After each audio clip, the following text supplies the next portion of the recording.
नमस्कार, NB news देख रहे हैं आप और मैं हूं आपके साथ मुस्कान। स्वागत है आप सभी का एनबी न्यूज के स्पेशल बुलेटिन में।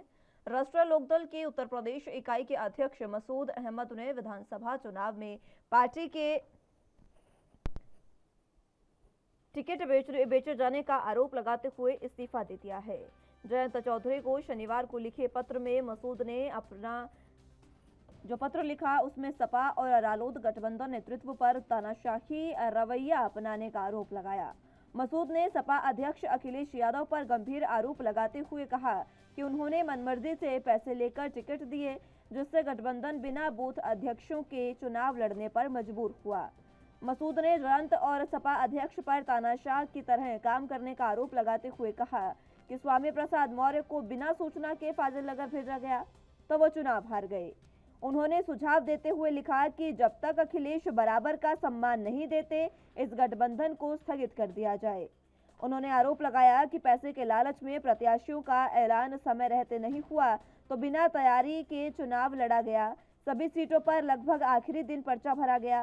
किसी भी प्रत्याशी को यह नहीं बताया गया कि कौन कहां से चुनाव लड़ेगा। कार्यकर्ता आपके और अखिलेश जी के चरणों में पड़े रहे। चुनाव की कोई तैयारी नहीं हो पाई। मसूद ने लिखा कि चेताने के बाद भी आज समाज पार्टी के अध्यक्ष चंद्रशेखर रावण को अपमानित किया गया, जिससे दलित वोट सपा रालोद गठबंधन से कटकर बीजेपी के पास चला गया। इसका खामियाजा गठबंधन को भुगतना पड़ा। उन्होंने जयंत और सपा अध्यक्ष अखिलेश पर आरोप लगाते हुए पत्र में कहा कि आपने और अखिलेश ने सुप्रीमो कल्चर अपनाते हुए संगठन को दरकिनार कर दिया। लालू यादव और सपा के नेताओं का चुनाव प्रचार में उपयोग नहीं किया गया। मसूद ने पत्र को अपना त्याग पत्र भी बताकर कहा कि जौनपुर सदर जैसी सीटों पर पर्चा भरने की आखिरी दिन 3-3 बार टिकट बदला गया। एक सीट पर सपा के 3-3 उम्मीदवार हो गए। इससे जनता में गलत संदेश गया। नतीजा ये हुआ कि कम से कम 50 सीटों पर गठबंधन 200 से लेकर 10,000 मतों के अंतर से हार गया। हालांकि विश्लेषक मान रहे हैं कि हार के बाद इस तरह का घमासान तय था। चुनाव में समाजवादी पार्टी को 111 और राष्ट्रीय लोकदल को 8 सीटें मिली है। जाटलैंड में प्रभावी माने जाने वाले राष्ट्रीय लोकदल को पश्चिमांचल में भी खास कामयाबी नहीं मिल सकी।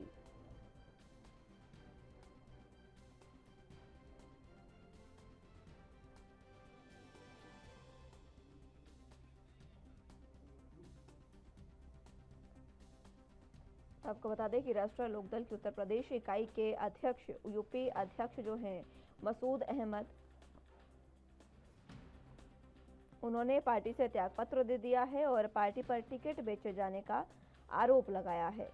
आपको बता दें कि इसी के साथ उन्होंने कई गंभीर आरोप पार्टी पर लगाए और इन्हीं गंभीर आरोपों में से एक उन्होंने सीधे तौर पर कहा कि सपा अध्यक्ष अखिलेश यादव और जयंत चौधरी मनमर्जी से पैसे देकर टिकट दे रहे हैं, जिससे गठबंधन बूथ अध्यक्षों के चुनाव पर मजबूत नहीं हो पाया। इसी के साथ उन्होंने दोनों पर तानाशाह रवैया अपनाने का भी आरोप लगाया है।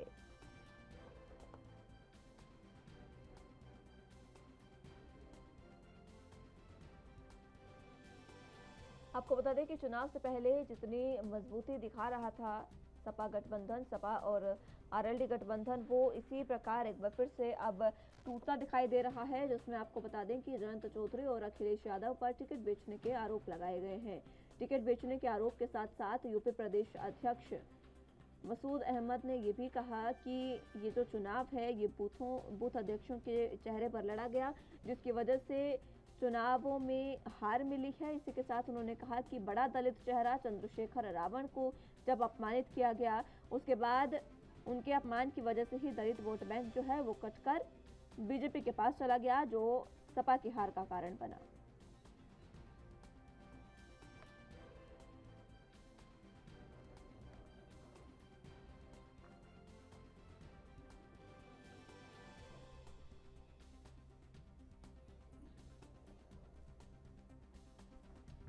बीजेपी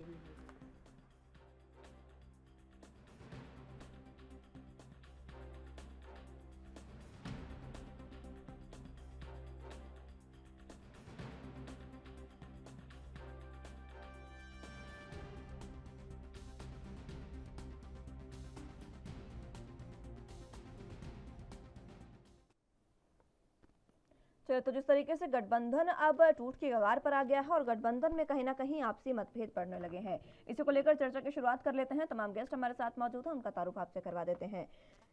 सुरेंद्र नाथ त्रिवेदी जी हमारे साथ प्रवक्ता आरएलडी से जुड़ चुके हैं और निशान ठाकुर जी प्रवक्ता सपा से हमारे साथ मौजूद हैं। आप दोनों का बहुत स्वागत है एनबी न्यूज पर। कुछ देर बाद देशबंधु दीक्षित जी नेता बीजेपी से हमारे साथ मौजूद होंगे, उनसे भी चर्चा की शुरुआत करेंगे। लेकिन उससे पहले त्रिवेदी जी आपके पास मैं आना चाहूंगी। आपके प्रदेश अध्यक्ष उत्तर प्रदेश से मसूद अहमद, उन्होंने पार्टी तो छोड़ी ही, त्याग पत्र दिया और इसी के साथ जो आरोप लगाए हैं उन पर आप क्या कहेंगे? और सिर्फ आप पर ही नहीं, अखिलेश यादव तक पर आरोप लगा दिए उन्होंने। देखिए मुस्कान जी, वास्तविकता यह है कि एक सप्ताह पहले ही हमारे राष्ट्रीय अध्यक्ष ने प्रदेश की सभी इकाइयां भंग कर दी हैं। उसमें प्रदेश अध्यक्ष से लेकर के और छोटा पदाधिकारी जिलाध्यक्ष तक का जो है वो उन्होंने भंग कर दिया है। तो ऐसी स्थिति में त्यागपत्र तो प्रासंगिक है ही नहीं है। अब दूसरी बात रह गई आरोप लगाने की। देखिए, जब कोई न कोई पार्टी से बाहर जाता है तो किसी न किसी प्रकार का आरोप लगा करके जाता है। हम ये कहना चाहेंगे कि हमने सारा जीवन लोकदल में गुजार दिया। ये हमारे पार्टी में रहते हुए 10वें अध्यक्ष हैं और आज तक हम चाहे चौधरी अजीत सिंह जी रहे हों, चाहे हमारे किसान नसिया चौधरी चरण सिंह जी रहे हों और चाहे आप चौधरी जयंत सिंह जी हैं, इस पार्टी के ऊपर इस प्रकार के आरोप हमारी नजर में ना आए हैं, न मेरे कानों ने सुना है। अब इस तरह का आरोप मैं समझता हूं कि औचित्य से परे है और मेरा ये भी कहना है कि जिसको हम कल तक नेता कह रहे थे, जो हमारे प्रदेश अध्यक्ष जिसको नेता मान रहे थे, अगर प्रदेश अध्यक्ष के रहते हुए इस प्रकार की बातें हुई हैं तो प्रदेश अध्यक्ष को उसी तरह मुखर हो जाना चाहिए था जनहित में। लेकिन इसमें कोई संभावना नहीं है ऐसी और ना ही इस प्रकार का कोई मामला सामने आया है। तो वो तो आपके संगठन की कमी है ना कि आपके प्रदेश अध्यक्ष उस समय पूरे तरीके से नहीं वो हुए, जागरूक हुए। वो तो संगठन में कमी कही जाएगी। उस समय तो प्रदेश अध्यक्ष थे ना वो आपके। नहीं, हम ये कह रहे हैं जब प्रदेश अध्यक्ष जी, देखिए, जब चुनाव में हार होती है तो हर आदमी अपने ढंग से समीक्षा करता है। आत्मिक समीक्षा अकेले अगर अध्यक्ष जी ने कर ली हो तो उस पर हम कुछ नहीं कहना चाहते, लेकिन वो प्रदेश की मीटिंग बुलाते और प्रदेश के लोगों के बीच में बैठ करके उसमें समीक्षा की जाती, तब तो हार की बात सामने आती कि क्यों हारे हैं। ये एक पक्षी समीक्षा, एक व्यक्ति की समीक्षा मैं समझता हूँ प्रभावी नहीं मानी जाएगी और न एक व्यक्ति के द्वारा कही हुई बात उसका कोई सिद्ध होने का कहीं चांस है। इसलिए मैं इन बातों को सिरे से खंडित करता हूँ, नकारता हूँ। ठीक है, चलिए मैं लौटूंगी एक बार फिर से आपके पास। ठाकुर साहब आपके पास आना चाहूंगी। अखिलेश यादव पर भी उन्होंने आरोप लगाए हैं और उन्होंने सीधे तौर पर कहा कि तानाशाह रवैया अपनाया है अखिलेश और जयंत ने, और इसी के साथ उन्होंने ये भी कहा कि टिकट बेचने का आरोप जो है सीधा सीधा अखिलेश यादव पर है।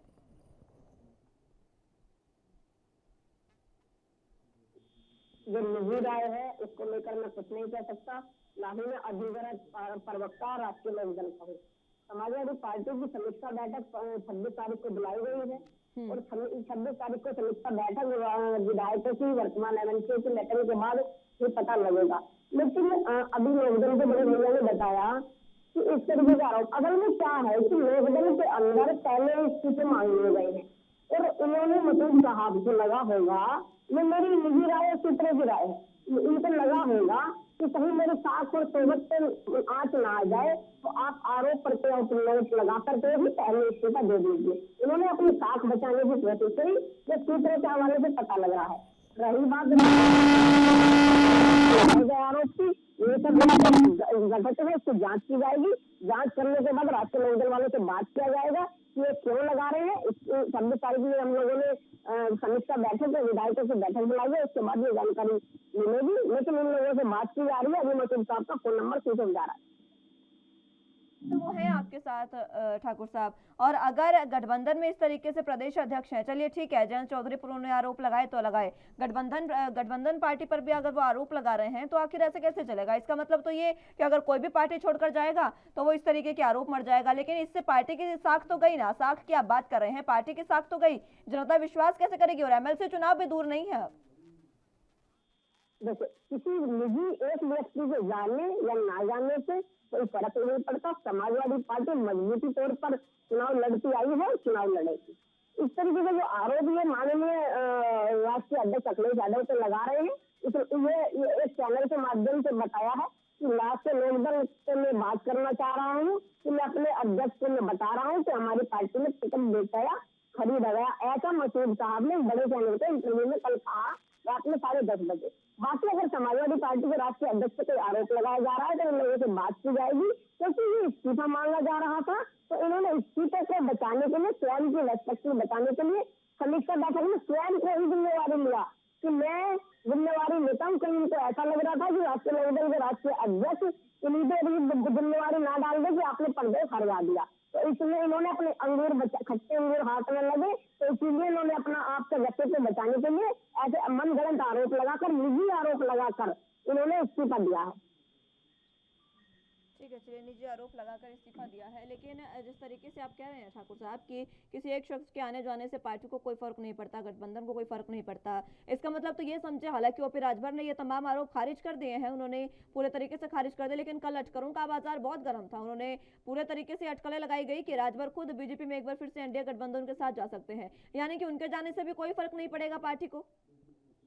देखिए, राजनीति संभावनाओं पर किसी होती है, राजनीति संभावना का विषय है। I am educated from in politics, but मैं ये कहना चाहता हूँ कि ये जो इन्हीं मीडिया के माध्यम से चलाया गया कि किसी को व्यक्तिगत बधाई देना या व्यक्तिगत मिलना, इन सबसे ओपी राजभर जी ने खंडन किया है कि मैं किसी से नहीं मिला हूँ। और वर्तमान में एमएलसी 2022-24 के चुनाव लड़ने के लिए, एमएलसी के वर्तमान में चुनाव में लड़ने के लिए सब लोग साथ हैं और मजबूती से भारतीय जनता पार्टी के श्रेणी नेताओं को लड़ने के लिए चुनाव जो है एमएलसी का प्लान लड़ा जा रहा है और 2024 की तैयारी की जा रही है समाजवादी पार्टी की तरफ से। चलिए ठीक है, त्रिवेदी जी आपके पास मैं आना चाहूंगी। उन्होंने एक आरोप ये भी लगाया कि जिस तरीके से चंद्रशेखर रावण का उनको अपमान किया गया, उनको गठबंधन में शामिल नहीं किया गया, हालांकि वो बातचीत ऐसी हो रही थी कि वो शामिल होंगे, और जो अपमान किया गया उसके बाद दलित वोट बैंक जो है वो कटकर बीजेपी के पास गया। देखिए, वोटर आजकल का साइलेंट है, चुप है। आरोप लगाने को मैंने कहा ना, व्यक्तिगत ढंग से किसी के ऊपर भी कोई भी आरोप लगा दीजिए, लोकतंत्र में इस पर कोई रोक नहीं है। लेकिन आरोप सिद्ध होने की बात आती है, आरोप की सच्चाई की बात आती है, आरोप की जांच की बात आती है, आरोप जो है डिस्कशन की बात आती है। लेकिन जब किसी चीज का पता ही नहीं है, सिर्फ आरोप ही आरोप है।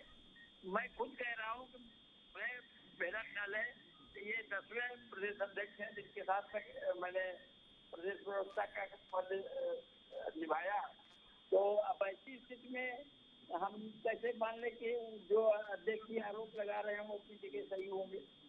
मैं नहीं मान सकता, क्योंकि हम राष्ट्रीय लोकदल के जो जनक हैं चौधरी चरण सिंह जी से लेकर के और अब तक चौधरी जय सिंह जी के लगातार मैं जुड़ा हुआ हूँ, लगातार उस परिवार से वाकिफ हूँ। पूरे दुनिया में हवाला घोटाला जो है सारे नेताओं में आया, लेकिन हमारे राष्ट्रीय अध्यक्ष चौधरी अजीत सिंह पर कभी भी हवाला घोटाला कोई जो है बेदाग पार्टी रही, बेदाग हमारे नेता रहे। तो हम अपने नेताओं पर दाग हमारी समझ से बड़े हैं, हम ऐसे मानने के लिए तैयार हूँ। ठीक है, ठाकुर साहब कुछ कहना चाह रहे हैं? ठाकुर साहब, मैं लोकदल के साथी की बात को अगर आगे बढ़ाना चाहूँ तो भारतीय जनता पार्टी की वर्तमान बात है, तो भारतीय जनता पार्टी की वर्तमान बात में अभी शपथ भी नहीं हुआ है, बहुत सारी स्टार्टिंग हो गया थाने में, आप देख लीजिए। लेकिन ठीक है, इन सब बातों को अलग रखते हुए वर्तमान अभी आज की विदेश जो है लोकदल के मुद्दे पर है। तो लोकदल का अभी ये इनका समीक्षा बैठक जारी है। समीक्षा बैठक इनकी टोटली फाइनली जो होगी 26 के बाद होगी, ऐसे सूत्रों से अब पता चला है। लेकिन वो प्रदेश अध्यक्ष माननीय जी क्या आरोप लगा रहे हैं, क्या नहीं लगा रहे हैं, इसका पर्सनली जवाब तो जयंत चौधरी जी और मसूद साहब ही देंगे। लेकिन मसूद साहब ने एक बात और आपसे नोट किया होगा कि उन्होंने एक बात कही है कि जयंत चौधरी मेरे नेता है और मेरे नेता ही रहेंगे। तो इस बात से साफ होता है कि वो जिम्मेवारी लेने से किनारा घटा रहे हैं, क्योंकि उन्होंने पहले ही मांग लिया है कि आप इस्तीफा दीजिए। इस इस्तीफे को मैं दोबारा से बताना चाहूंगा, तो इन लोगों की बात हुई या नहीं हुई, बिना एक दूसरे से समन्वय में आए हुए इन्होंने इस्तीफा दिया और स्वयं पर साख बचाने के लिए इन्होंने इस तरीके का आरोप इन्होंने अभी लगाया है। लेकिन इनकी समीक्षा बैठक जारी है, जैसी जारी बैठक हो जाएगी ये तो चिट्ठी जारी करेंगे, मीडिया को जारी करेंगे, पूरी जांच होकर के मीडिया को और हम सभी साथियों को पता लग जाएगी। ठाकुर साहब, उन्होंने जौनपुर सदर सीट की बात की है, जिस पर उन्होंने कहा कि समाजवादी पार्टी के तीन उम्मीदवार एक साथ आ गए और जब पर्चा दिया गया उसके ऐन मौके पर उम्मीदवार वहां पर बदले गए। तीन जब उम्मीदवारी है, इसका गलत संदेश गया है, ये कहा उन्होंने। देखिए, माननीय प्रदेश अध्यक्ष जिन्होंने इस्तीफा दिया है मेरे सामने तो बहुत ज्यादा बड़े हैं, लेकिन एडवोकेट और प्रवक्ता पद के अनुसार मैं बता दूं कि जब एक टिकट वितरण होता है तो एक कार्य जिला अध्यक्ष और सभी वर्तमान के बड़े नेताओं को बैठकर टिकट गया होगा। अगर इस तरीके की बातें मैं ना उठाऊं मेरे लिए अशोभनीय रहेगा, क्योंकि बिना इनकी अगर ऐसी कोई बात आती है तो बिना प्रदेश अध्यक्ष की जानकारी के टिकट गठबंधन का या किधर भी जाएगा नहीं, उनके भी नेता को बैठाया गया होगा। लेकिन कुल मिला के बात यही है, ये फिलहाल जो है हार की जिम्मेवारी लेने के थोड़ा सा पीछे हट रही है, जनता के जनादेश से पीछे हट रही है कि लोग कहीं तुम्हारे ऊपर ही न डाल दे, इस वजह से उन्होंने ऐसा कुछ कहा है। लेकिन फिर भी आप जांच होने दीजिए, जांच हो जाए तो लोकदल अपना स्पष्टीकरण कर देगा। बात तो यही है ना, आपने कहा कि इस तरीके की बातें ना उठाए, आपके लिए ये अशोभनीय होगा, लेकिन जब वो खुद ये बातें उठा रहे हैं, प्रदेश अध्यक्ष खुद पत्र में ये बातें लिख रहे हैं, तो इन पर सवाल तो पूछे जाएंगे। अब देखिए, क्योंकि गठबंधन इतना स्ट्रॉन्ग था, आपने कहा ना कि टिकट वितरण हुआ तो कैंडिडेट बदला गया। अगर जनता किसी कैंडिडेट का स्वीकार नहीं कर रही है, जनता अपना कैंडिडेट दे रही है, ये मैं नहीं कह रही हूँ ठाकुर साहब, ये मैं नहीं कह रही हूँ, ये उन्होंने अपने पत्र में लिखा, त्याग पत्र में उन्होंने ये लिखा, इसलिए सवाल पूछा आपसे। मैं उसी सवाल का जवाब दे रहा हूँ, उसी सवाल का आपको जवाब दे रहा हूँ कि अगर कोई भी कैंडिडेट बदला जा रहा है या संशोधन किया जा रहा है तो वो जनता के अनुसार किया जाएगा, क्योंकि जनता ने जिस कैंडिडेट का, अगर मान लीजिए पार्टी अपने निजी स्तर पर किसी कैंडिडेट को ला रही है, जनता उसको पसंद नहीं कर रही, बाद में चाहती है जनता की मेरा कैंडिडेट बदला जाए, तो हमारा ये व्यक्ति होना चाहिए, तो उस व्यक्ति को कैंडिडेट उन्होंने लिया होगा, सब लोगों से बात की गई होगी, जिला अध्यक्ष से बात की गई होगी, बूथ प्रभारियों से बात की गई होगी, जनता से बात की गई होगी, ऐसे नहीं कि प्रदेश अध्यक्ष। देखिए, ये बात है, अब इनकी पार्टी में क्या चल रहा है क्या नहीं, लेकिन मैंने आपसे कहा था जब चुनाव परिणाम आएंगे तो सारे कलेश इनके जो इन्होंने किया है चुनाव के कारनामे, वो सब देखिएगा एक एक करके अभी बाहर आए। अब यह इनका आंतरिक मामला है, राजनीति में टिप्पणी नहीं करूँ, लेकिन डॉक्टर मसूद जी का इस्तीफा इस बात का है कि कुछ न कुछ अंदर खाने बहुत गड़बड़ है, और अभी चाहे सपा का हो चाहे रालोद, देखिएगा इनकी आंतरिक कला और सूत्र है, दो हिस्सों में बांट देगी। और चुनाव में देखिए, चुनाव में जीत हार होती है किसान जी, बहुत से चुनाव हम भी लड़े और हम भी विपक्ष में बैठे, हमने कभी जिम्मेदार विपक्ष भूमिका हटकर कोई काम अनैतिक नहीं किया। हम भी बहुत बार में बैठे, ठाकुर साहब आपके पास वाजपेयी आप जानते हैं विपक्ष बहुत अच्छे नेता थे, लेकिन जब भी उनका प्रतिनिधित्व करने का मौका मिला तो उन्होंने देश सर्वोत्तम स्थान दिया। लेकिन इनकी आपने चुनाव के दौरान भी देखी, इनकी जो नकारात्मक भाषा शैली रही और जो इनका नकारात्मक सोच रही, उसी का परिणाम है कि आज जो अंतर कलेश है वह सब फूट फूट कर सामने आ रहा है। खैर बात करता, देखिए आप एक जनता, आप सच्चाई समझ लीजिए, चुनाव में जीत हार होती है और आदमी को जनता जनार्दन का जनादेश स्वीकार करना चाहिए और एक सकारात्मक भूमिका में रहना चाहिए। देखिए केवल, और जो आपने अभी बात की सुभाषपा के राजभर का, तो देखिए उनकी अविश्वास अब जनता में इतना फैल गया कि वो विश्वसनीयता के किसी कगार पे, आप धन में इधर लुढ़कते हैं, धन में उधर उड़कते हैं। देखिए व्यक्तिगत किसी से मिलना जुलना या राजनीति में होता है, इस बात से इनकार नहीं कर सकते आप, किंतु अब अंदर खाने क्या चल रहा है यह तो बात है। पहले भी मैंने कहा था कि देखिए यह तो दो विपरीत विचारधाराओं का गठबंधन है और केवल अवसरवादिता की राजनीति में, केवल सत्ता की कुर्सी पाने के लिए दो विचारधारा एक है। दो आप डाइपोल को, दो विपरीत डाइपोल को आप अगर टच कराएंगी तो चिंगारी तो निकलेगी। और यह इनकी पूछ का परिणाम है। आपको जनता जनार्दन का दिया जनादेश फिर माथे पर लेना चाहिए और एक सकारात्मक विपक्ष की भूमिका रखनी। देखिए, उत्तर प्रदेश अब एक विकास के पथ पे चल चुका। आप विधानसभा में जितने भी मुद्दे हैं आप जिसमें आप सकारात्मक भूमिका निभा सकते हैं और उत्तर प्रदेश के विकास में आप एक सहयोगी बन के रह सकते हैं। विपक्ष हम भी रहे, बहुत सालों तक रहे, केंद्र में भी रहे, प्रदेश सरकार में भी रहे, लेकिन आपने देखा कभी भी हमने नकारात्मक सोच या विध्वंसक राजनीति को बढ़ावा नहीं।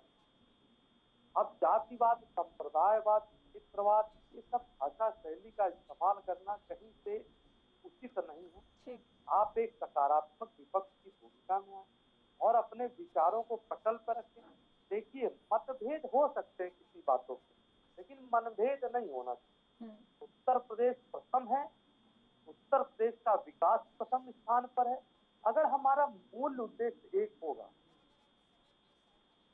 तो भी बात बन पाएगी। वरना आप देखिएगा इस प्रकार के अभी इस्तीफों का दौर अभी चलेगा। अभी तो ये डॉक्टर मसूद पहली कड़ी है।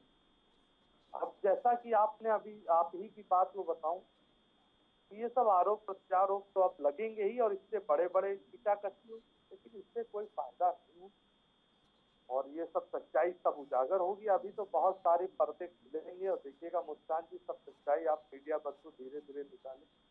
मैं तो पहले भी डिबेटों में करता रहता था कि 10 तारीख को जब चुनाव परिणाम आए, लेकिन अभी भी मुझे रालोद को, समाजवादी पार्टी के शीर्ष नेतृत्व को यही आपके चैनल के माध्यम से कहना चाहिए, सकारात्मक भूमिका है, जनता जनार्दन सर्वोपरि है। आप उत्तर प्रदेश के विकास से सहयोग करें, विकास के सहयोगी और विपक्ष में बेहतर भूमिका निभाएं। ठीक है दीक्षित साहब, मैं लौटूंगी आपके पास एक बार फिर से। आपकी बातों में ठाकुर साहब कुछ कहना चाह रहे हैं। ठाकुर साहब, दीक्षित साहब कह रहे हैं कि ये तो पहली कड़ी है, धीरे धीरे इस्तीफों की पूरी बयार बहेगी समाजवादी पार्टी और गठबंधन में। अगर किसी भी सरकार, किसी भी पार्टी का बिना नाम लिए अगर मैं एक बात सभी राजनीतिक दलों से कहना चाहूँ तो जो भी हार होती है या जीत होती है वो व्यक्ति या जो नेता अवसरवादी होते हैं, जिन्हें पार्टी से कुछ चाहिए होता है या स्वार्थ के लिए पार्टी में आते हैं। चाहे भारतीय जनता पार्टी की बात कर लीजिए, आरजेडी की बात कर लीजिए, कांग्रेस की बात कर लीजिए या अन्य किसी पार्टी की बात कर लीजिए, जो व्यक्ति स्वार्थ के लिए आता है वो छोड़ के जरूर जाता है। लेकिन अभी तक लोकदल और भारत समाजवादी पार्टी की जो है समीक्षा बैठक जारी है और मुख्य समीक्षा बैठक 26 तारीख को बुलाई गई है। चुनाव के मद्देनजर ये बैठक पीछे हटाई गई क्योंकि चुनाव आ गया है एमएलसी का। इनके प्रत्याशियों का जो है नामांकन होना है, इसके बाद 26 के बाद ये उठाया जाएगा। फिर भी मैं भारतीय जनता पार्टी के आश्वासन और पार्टी को बताना चाहता हूँ कि सभी विपक्ष जो है मजबूती से आपके साथ में है, आपके साथ खड़ा है।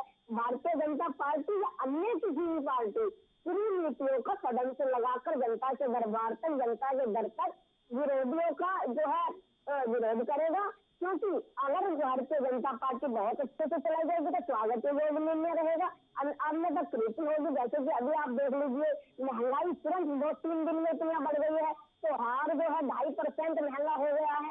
होली के त्योहार पे बहुत से गरीबों के घर में चूल्हे नहीं जल पाए। लेकिन इन सभी बातों को दरकिनार करते हुए अगर आज लोकदल की बात हो रही है या समीक्षा की बात हो रही है तो आप समीक्षा होने दीजिए, लिखित बातें आने दीजिए। जैसे लिखित बातें आ जाएगी, स्पष्टीकरण सभी चैनलों के माध्यम से भारतीय जनता पार्टी को भी, अन्य जनता पार्टी को भी पहुंच जाएगा।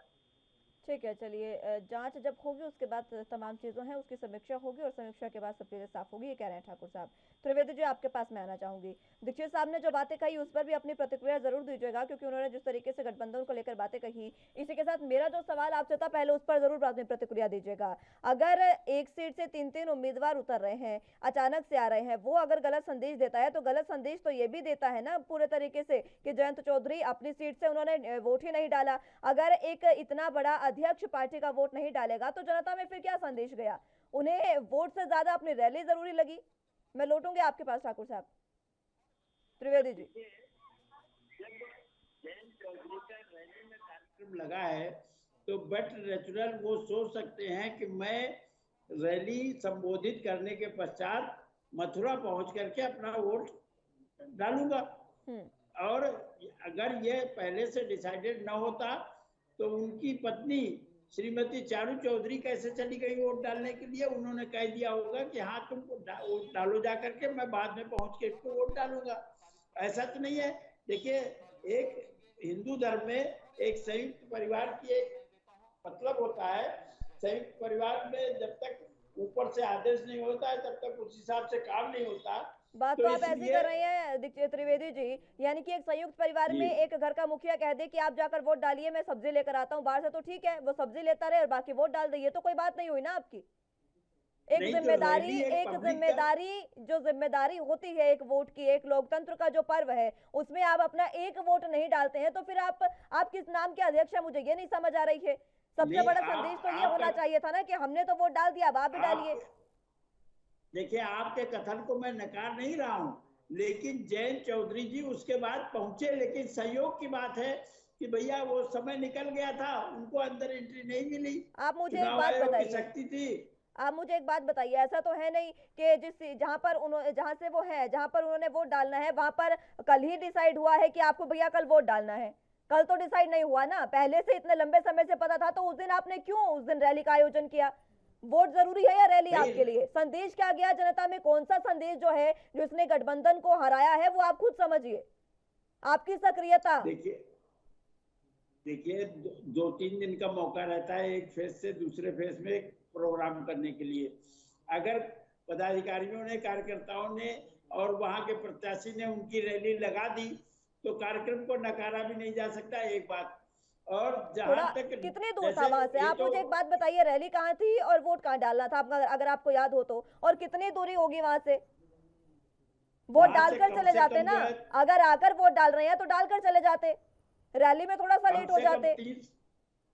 कम से कम 300 किलोमीटर की दूरी है मैडम, और समय के अंदर, और तो जाने दीजिए प्रत्याशी नामांकन नहीं कर पाता है, मतदान तो बहुत दूर की बात हो गई।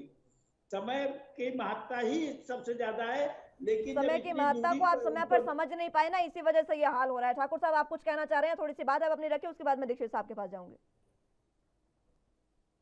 देखिए, मैं पर्सनल में अगर आप किसी व्यक्ति को आप नाम मुझसे कहें तो कुछ शब्द और कुछ बातें इस तरीके की होती है, चाहे वो राष्ट्रीय लोकदल के लिए हो, समाजवादी पार्टी के लिए हो, क्योंकि इन लोगों के जो शेड्यूल प्रोटोकॉल होते हैं वो प्रोटोकॉल कानून के अंतर्गत रखे जाते हैं। प्रोटोकॉल का जो उनका शेड्यूल पहले से ही 3 दिन पहले, 2 दिन पहले या वर्तमान में उसी दिन शेड्यूल जो लगा होगा, वो शेड्यूल का इन्हें टाइम नहीं दिया होगा, लेकिन जो 6 दिन को इस टाइमिंग वोटिंग डालने का टाइमिंग दिया होगा, या तो जनता की जनार्दन इस तरीके का भीड़ राष्ट्रीय अध्यक्ष अखिलेश यादव के साथ जो इनको प्रोग्राम संबोधन करना था, उसमें इतनी ज्यादा भीड़ थी कि इन लोगों की गाड़ियां शायद ना निकल पाई हो।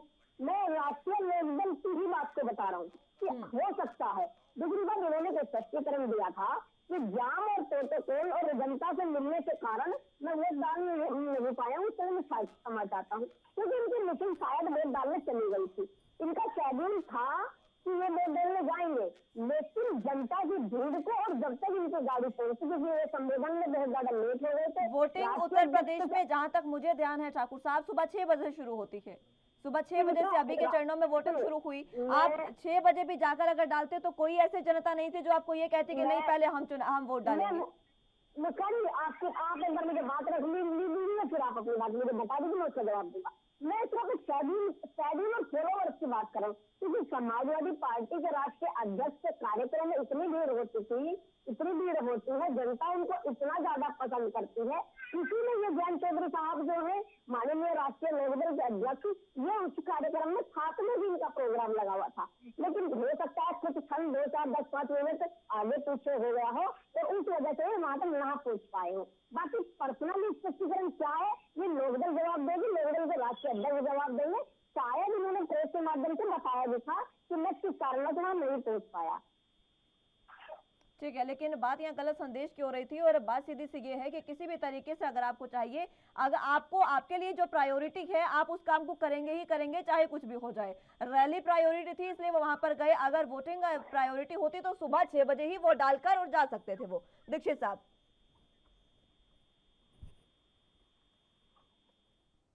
दीक्षित जी आवाज मिल पा रही है आपको? आपको मेरी आवाज आ रही है? जी बताएं। मुस्कान जी, मैं आप ही की बात में एक बात जोड़ना चाहता हूँ। जैसे आपने कहा इनकी प्रायोरिटी तो वोट थी ही नहीं, जनता के हित कभी मुद्दे थे ही नहीं। अगर इनके होते तो ये धरातल पर उतर के आते। और बेबुनियादे बातें चुनाव के दौरान आप देखिए, कोरोना के अंदर जब ये दुनिया के कोई व्यक्ति ऐसा नहीं रहा जो एक दूसरे की मदद नहीं किया। आप जैसे प्रतिष्ठित मीडिया चैनल के आप जैसे प्रतिष्ठित पत्रकारों ने भी घूम कर और यथासंभव जितना दम था लोगों की सेवा करने में, लोगों की सहायता करने में लगाया। तब ये एसी के बंद कमरों में ट्विटर, खैर उस बात को जाने दीजिए। लेकिन अभी जो हमारी समाजवादी मित्र ने कहा कि जनता के बीच हमारे श्री अखिलेश यादव जी की बड़ी लोकप्रियता है। देखिए, लोकप्रियता है, उस बात से इनकार नहीं कर सकता, लेकिन आप चुनाव हारे यह बात भी सच्चाई है। और आप अपना वोट बैंक नहीं निकाल पाए और आपका वोट पे तो कभी जोड़ ही नहीं था। आप तो चुनाव के शुरू से ही तोड़ फोड़, जब हम विकास की बात करते थे तो आप मुजफ्फरनगर दंगों की बात करते थे, जब हम गन्ना की बात करते थे तो आप जिन्ना की बात करते थे। अब ऐसी नकारात्मक शक्तियों से उत्तर प्रदेश की दीक्षित साहब, दूध के धुले तो आप भी नहीं है ना। पूरी रैलियों में मुजफ्फरनगर दंगों का जिक्र किसने कितनी बार सबसे ज्यादा किया वो आप बेहतर समझते होंगे। मुस्कान जी देखिए, मैं आपसे असहमत हूँ। अगर मैं आपको आंकड़े दिखा दूंगा तो आप सहमत होंगी। आप यह बताइए, सपा की सरकार में 700 दंगे हुए और इससे पहले बसपा की सरकार में थी 384 दंगे हुए। 1084 दंगे के आप एडीआर पे आंकड़े उठा के देख लीजिए। आप बताइए, हमारी 5 साल की सरकार में एक भी बड़ा कोई दंगा बता दीजिए। हुए दंगे हुए, मैं ये नहीं कह रही हूँ कि दंगे नहीं हुए। देखिए, दंगे जिस सरकार में हुए, आप उस सरकार को ये भी नहीं कह सकते कि आप पूरे तरीके से आरोपी थे ना। जी, आज आपको बता दूं, जीवन की रक्षा करना और रोजी रोजगार की दिशा में दोनों मुद्दों पर हम जो है जनता जनार्दन के बीच हमने जो किया, मैं मानता हूं कि कमियां हमारे में रही, लेकिन हमारे प्रयास कुछ कह रहे हैं उनको भी मैं सुनना चाहूंगी, उनकी आवाज हमारे प्रयास सकारात्मक रहे और हमने जनता को सर्वोपरि माना और भरसक प्रयास किया। लेकिन आप बताएं, केवल झूठ की राजनीति, फरेब की राजनीति, आरोप प्रत्यारोप, गंदी भाषा का इस्तेमाल, अब आप बताइए कितने दंगे हुए हैं, वो किसी को छुपे हुए नहीं है, किसी चैनल को छुपे हुए नहीं है। सभी बड़े पत्रकार जानते हैं, सभी पार्टी जानते हैं, ठीक है। लेकिन भारतीय जनता पार्टी बहुत अच्छे से सरकार चलाए, ऐसे उम्मीद समाजवादी पार्टी करती है, विपक्ष आपसे करता है। मैं बधाई देना चाहता हूँ समाजवादी पार्टी को कि जिन्होंने 1.5 गुना विधायक जीते, 3 गुना वोटिंग शेयर बढ़ाया है। अगर बैलेट पेपर को उठाएं तो अगर इस बात से उठाया जाए, राष्ट्रीय अध्यक्ष जी ने जो लिखा है तो इसमें 3 से 4 विधायक जीते जा रहे थे। बाकी ठीक है, जनता का जनता है, सभी समाजवादी पार्टी स्वीकार कर रही है।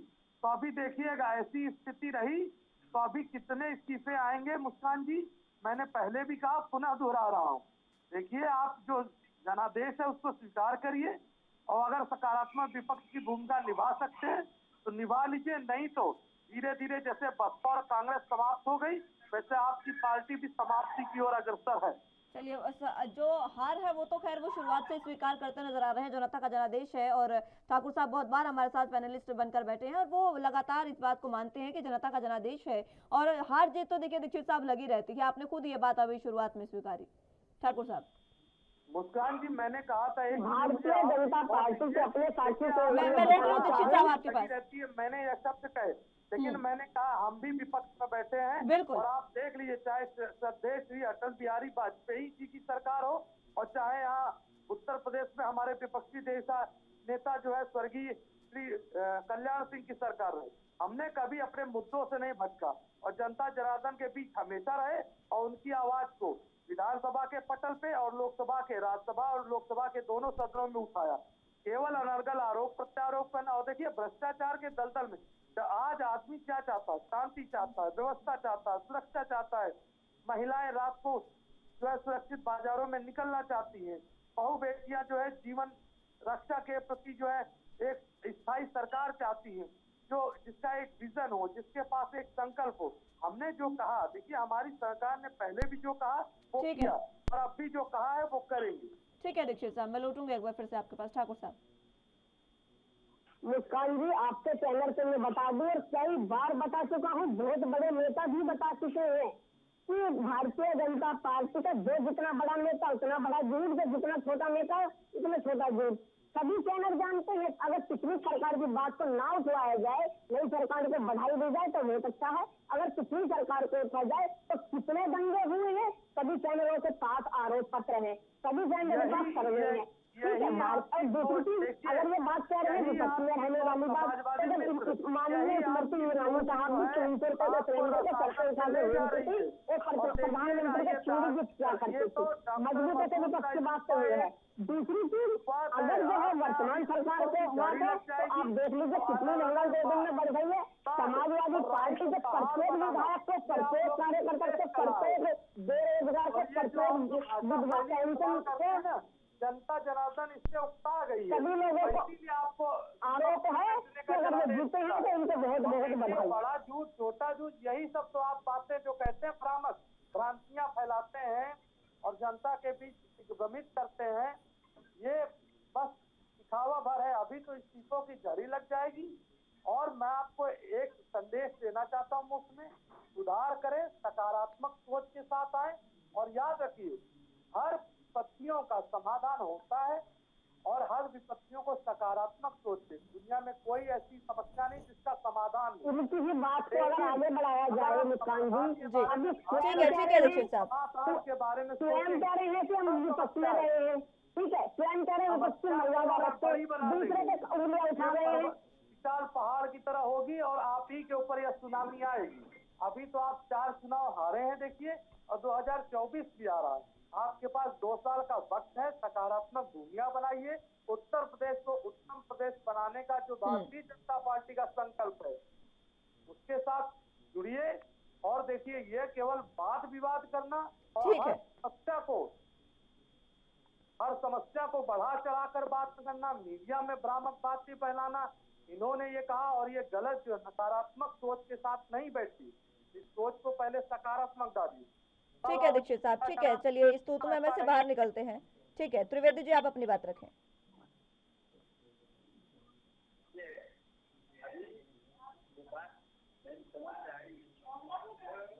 भारतीय जनता पार्टी के शासन की महत्ता स्वीकार की जा रही है, महत्व बताया जा रहा है और उनकी महान सरकार नहीं के बताया जा रहा है। मुजफ्फरनगर दंगों पर जिक्र आ गया है और ये कह रहे हैं कि सपा सरकार में अधिक लगे हुए, बसपा सरकार में लगे हुए, जबकि भाजपा सरकार में नहीं हुए। अरे भाई, किसी मोहल्ले में अगर चोर को ही पहरेदार बना दो तो चोरियां कम हो जाती हैं। अगर दंगाइयों को ही सरकार में आ गए दंगाई तो फिर दंगे अपने आप कम हो जाएंगे। मुजफ्फरनगर दंगे के मुलजिम सुरेश राणा और संगीत सोम जैसे लोगों को वहां की पश्चिम की जनता ने उखाड़ फेंका है, उनको चुनाव में हरा दिया है। अपने आप पता चल गया है कि दंगाई कौन थे। और हमारे योगी जी की सरकार में 2000 मुकदमे वापस लिए गए। तो ये मुकदमे वापस है, किसके? दंगाइयों के मुकदमे हैं, गंभीर अपराधों के मुकदमे हैं। आदरणीय हमारे मुख्यमंत्री जी भी उसमें इन्वॉल्व हैं, जिन्होंने अपने मुकदमे वापस लिए हैं। तो इस तरह का काम इस सरकार ने किया है। भाई, मैं तो सरकार की तारीफ करने से रहा, ये हमारी समझ से परे है। अभी बीमारी की बात कर रहे थे आदरणीय मुख्यमंत्री जी, जब बोल रहे थे तो उसमें इंसेफेलाइटिस की भी बात और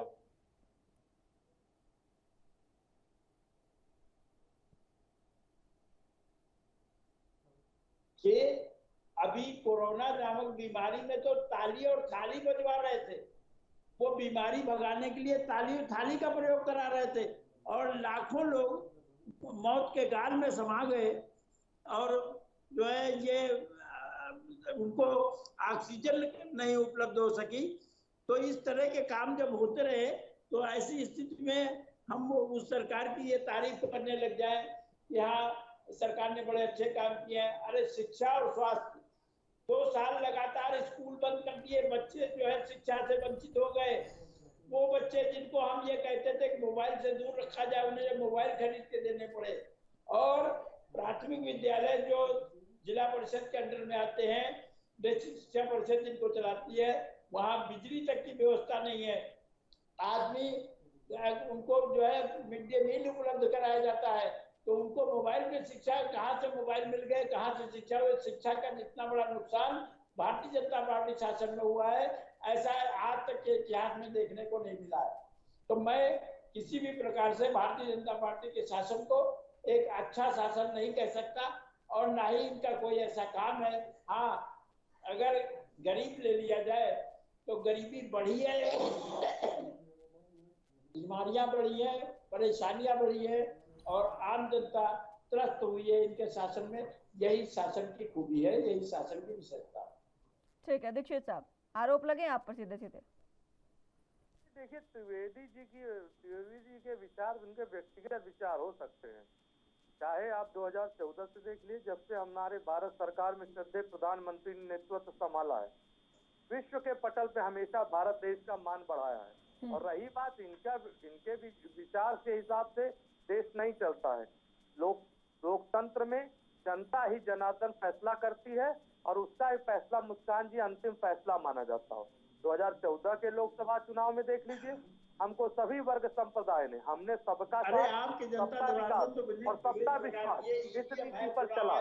चाहे कोई भी वर्ग रहा हो, चाहे कोई भी जाति संप्रदाय रहा, हमने कभी भारत देश को एक देश माना। चाहे कोई से कोई समस्या हो, ये वही विपक्ष मुस्कान जी बार बार पूछता था, राम मंदिर कब बनाएंगे, डेट नहीं बनाएंगे। आप देखिए, भव्य राम मंदिर का निर्माण हो रहा है। धारा 370 पर हमेशा पूछते थे, और आज देखिए धारा 370 समाप्त भी हो गई, और जम्मू कश्मीर भी अमन चरण की बात थी। त्रिवेदी जी को नहीं लगता होगा विकास, लेकिन आप देखिए चाहे 2017 हो, उसके बाद 2021 हो, और आप देखिए आप 4 चुनाव पिछले हो गए, और जनता जनार्दन हर बार हमारी नीति का समर्थन किया, और हर बार हमें आशीर्वाद किया। और अभी देखिएगा, अगर इन्होंने अपने आचरण में सुधार नहीं किया। चलिए दीक्षित साहब, वो पूछ रहे हैं त्रिवेदी जी, ठीक है, राम मंदिर पर फिलहाल वैसे बात भी नहीं करेंगे, मुद्दा हमारा राम मंदिर का है नहीं। देखिए, अब अंतिम सांसें गिन रही हैं, ये आप भी जान रही हैं, और वही हश्र फिर और भी पार्टियों का होगा। तो राम को बेच करके सत्ता में आए हैं ना, राम के नाम आप धरातल पे उतरिए त्रिवेदी जी, आप कहाँ नहीं विकास की बात कर रहे हैं। और आपने जो कोरोना की महामारी बोली, उस पे इस चैनल डिबेट पर मैं मुस्कान जी कई बार कह चुका हूँ कि जो है वैश्विक महामारी थी, फिर भी हमारा एक का भारतीय जनता पार्टी का कार्यकर्ता हर दिशा से, और जो सर्वसमर्थ जो भी मदद हो सकती थी उसके लिए आया। कमरों में बंद होकर ट्विटर नहीं किया। आप बताइए, कांग्रेस की प्रियंका गांधी चुनाव में नजर आई, अब नजर आई? अब क्या लोकहित के नजर नहीं? जनता जनार्दन सब समझ में आता है कि जब चुनाव आता है तभी आ जाती है। अब आप देख लीजिएगा, 5 साल कांग्रेस नहीं नजर आएगी, और आज ये देख लीजिए कांग्रेस जो है कहाँ उत्तर प्रदेश बसपा का देख लीजिए, बसपा की स्थिति देख लीजिए। और जो त्रिवेदी जी कह रहे हैं इनको विकास नजर नहीं आता, तो आपके मुद्दे पे उठाओ, एक बार आप हमारे साथ चलिए, उत्तर प्रदेश का विकास दिखाता हूँ। जनता के तरह आप बताइए, 80 करोड़ लोगों को आज हम भोजन दे रहे हैं, इन्होंने कभी किसी के दुख दर्द को समझा? आपने ट्विटर करने से काम नहीं होती है। अगर हम सकारात्मक सोच के साथ लगे त्रिवेदी जी, तब भी बहुत बड़ी बात है। ठीक है, चले समय बीतता जा रहा है, समय अंतिम चरणों में है। मैं एक बार फिर से आप सभी का आखिरी कमेंट चाहूंगी। ठाकुर साहब, आप अपने आखिरी कमेंट दें। मैं दोबारा से बधाई देना चाहूँ भारतीय जनता पार्टी को, भारतीय जनता पार्टी की नई सरकार को, कि उन्हें जो है जो कई बार आपके चैनल के माध्यम से, अन्य चैनलों के माध्यम से, अन्य न्यूज पत्रिकाओं के माध्यम से बधाई दी है। और मैंने खुद कहा है समाजवादी पार्टी की तरफ से कि जो पिछली सरकार में त्रुटि की गई, किसानों के ऊपर गाड़ियां चलाई गई, तो बीमारी आई तो नहाते बहाई गई, और बेटियों को न्याय नहीं मिल पाया, पुलिस के ऊपर जो है दूसरे बहुत सारे अपराध के तहत उनको मर्डर हुए, पुलिस वालों को पुलिस वालों को मारा गया थाने में जाकर के, बेटियों को न्याय नहीं मिला। फिर इन सब बातों को नकारते हुए वर्तमान में भारतीय जनता पार्टी नए तरीके से चले, जनता के अनुसार चले, जनता के रास्तों पर चले, जनता को साथ लेकर चले। अन्यथा समाजवादी पार्टी के जिन लोगों ने समाजवादी पार्टी को वोट दिया, उन्होंने दिखा दिया है कि उनके बढ़ते हुए समाजवादी पार्टी हो सकती है। ठीक है, समय की कमी है मेरे पास। काम भी करेगी। ठीक है त्रिवेदी जी, आखिरी कमेंट आपका, बात 30 सेकंड में। देखिए, अब चुनाव बीत चुका है, सत्ता संभालने जा रहे हैं आदरणीय योगी आदित्यनाथ जी। मैं ये चाहूंगा आने वाले समय में, आने वाले 5 साल के दरमियान इन्होंने जो शिक्षा और स्वास्थ्य का नुकसान किया है उत्तर प्रदेश का, जबकि शिक्षा और स्वास्थ्य ही किसी प्रदेश को ऊंचे स्तर पर ले जा सकते हैं, तो वो नुकसान कम से कम बंद कर दे और शिक्षा व्यवस्था ढंग की जाए। यहाँ तक कि और जो शिक्षा में अध्यापकों की जगह खाली है उन्हें तुरंत भरा जाए ताकि बच्चों की शिक्षा भली प्रकार हो सके। ठीक है दीक्षित साहब, आखिरी कमेंट आपका 30 सेकंड में। मुस्कान जी, आखिरी कमेंट आपके चैनल पे आपके श्रुति शोधा दर्शकों को आप बता दें, हमारा जो संकल्प पत्र बना है, हमारी डबल इंजन की सरकार उत्तर प्रदेश के अंतिम छोर तक पहुंचे हुए व्यक्ति तक विकास की धारा को पहुंचाएगी और उत्तर प्रदेश विकास का एक नया इतिहास रचेगा और हम अपनी लोकहित की सारी ध्यानित करेंगे और जनता के हित के सभी फैसले शीघ्र से शीघ्र उनके हितों तक पहुंचे। ठीक है, बहुत बहुत शुक्रिया आप तीनों का हमारे साथ जुड़ने के लिए और अहम चर्चा हमारे साथ करने के लिए। ठाकुर साहब, त्रिवेदी जी और दीक्षित साहब, आप तीनों का बहुत शुक्रिया। लेकिन गठबंधन में जिस तरीके से, हालांकि जब प्रदेश अध्यक्ष का इस्तीफा हुआ उसके बाद जिस तरीके से बताया त्रिवेदी साहब ने कि पहले ही तमाम इकाइयों को भंग कर दिया था, उसके बाद अध्यक्ष पद का कोई औचित्य नहीं रह जाता, लेकिन उसके बाद जब त्यागपत्र दिया गया तो उसके बाद जिस तरीके की स्थितियां बनी है, समीकरण बने हैं, उसको देखना होगा कि किस तरीके से गठबंधन पार्टियां आपस में सुलझाती है और ये गठबंधन एमएलसी चुनावों में भी रहता है या नहीं, ये भी देखने वाली बात होगी। फिलहाल मेरे साथ बस इतना ही। तमाम अहम खबरों के लिए आप देखते रहिए एनबी न्यूज़। नमस्कार।